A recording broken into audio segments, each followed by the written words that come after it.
Assalamu alaikum everyone.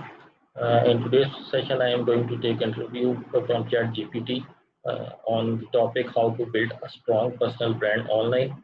So let's move to ChatGPT and start our today's session.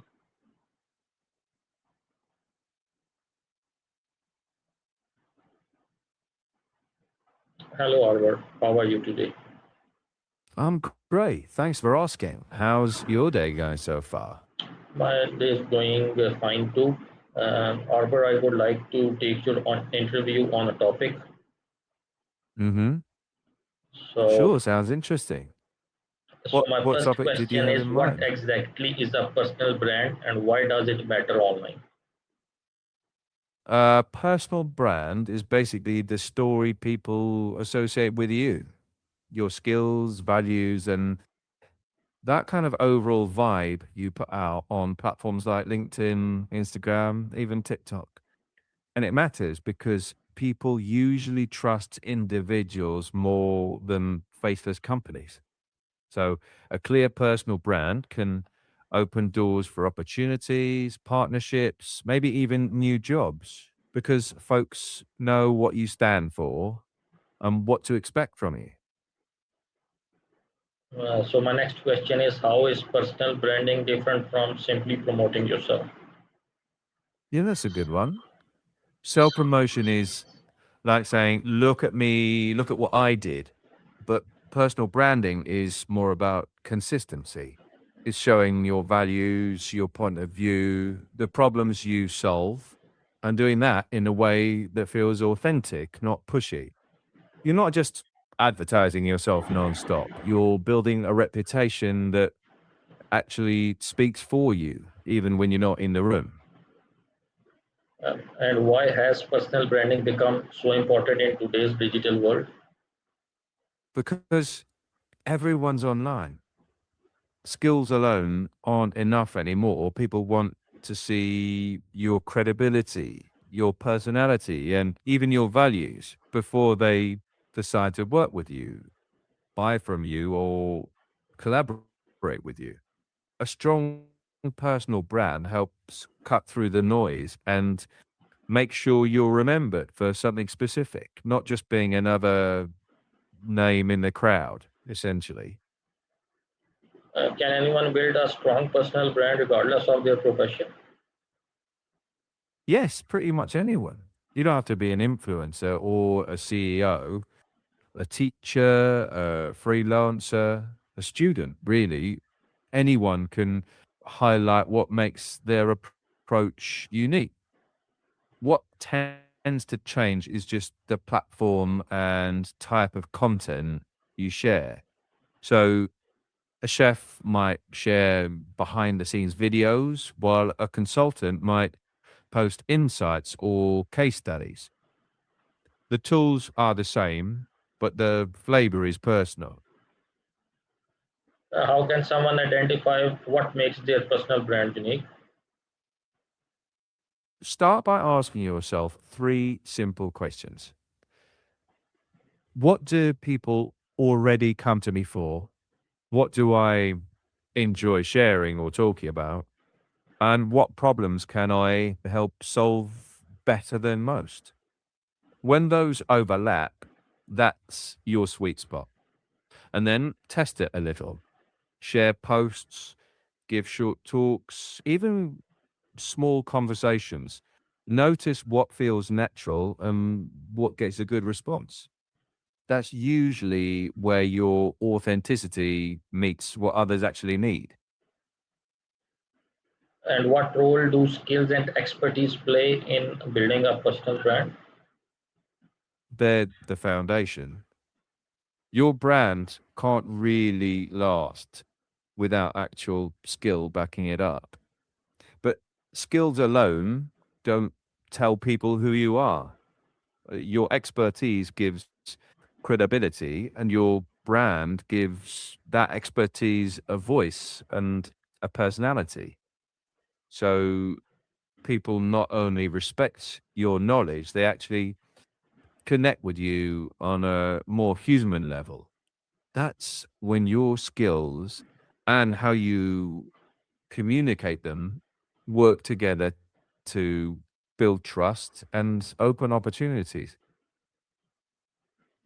And my next question is, how can someone discover their niche?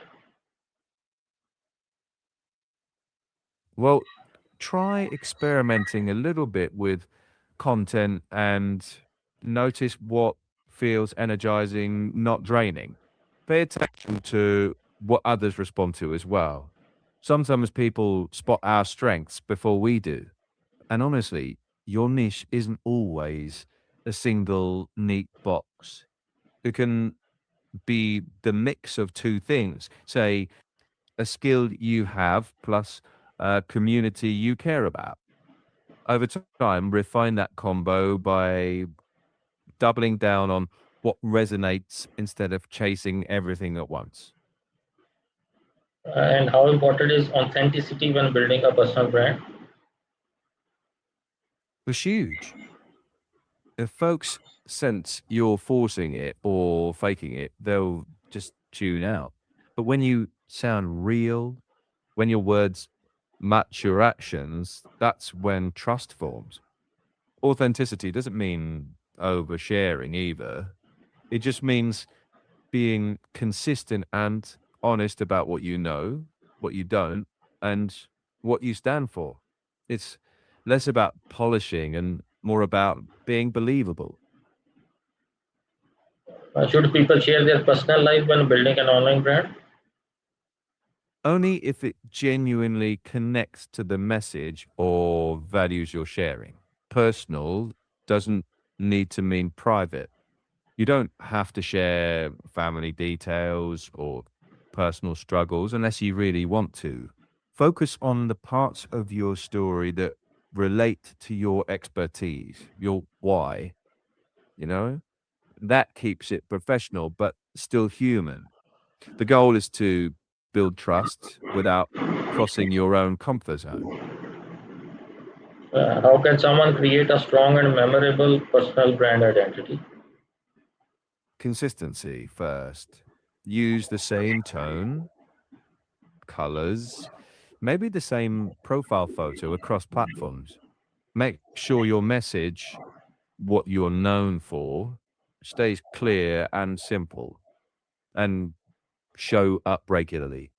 Even if it's just a short post or a comment that's thoughtful.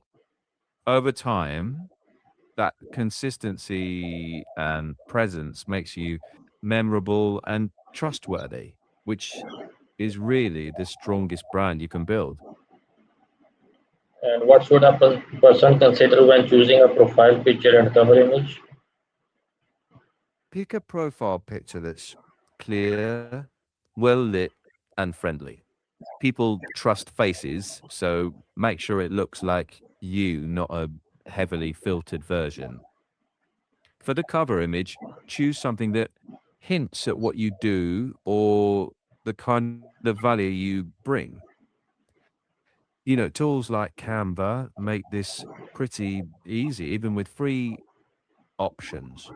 Keep it simple, uncluttered, and on brand.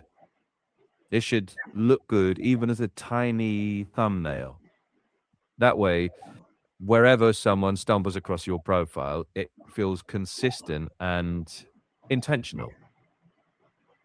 So my last question is, what are your top five practical tips for someone starting their personal brand? Okay, number one, pick one platform to focus on first. Two, be consistent with tone and visuals. Three, share useful stuff, not just self promotion. Four, engage, don't just post. And five, review every couple of months what's working and what feels off and tweak accordingly. Small, steady steps beat trying to do everything at once. So that will be all for today, Arvid. Thank you so much. Great. I hope it helps. Catch you soon. So that was our session of interview with ChatGPT for today. I hope you people like it. And don't forget to subscribe my channel. Thank you so much for listening to it. Allah Hafiz.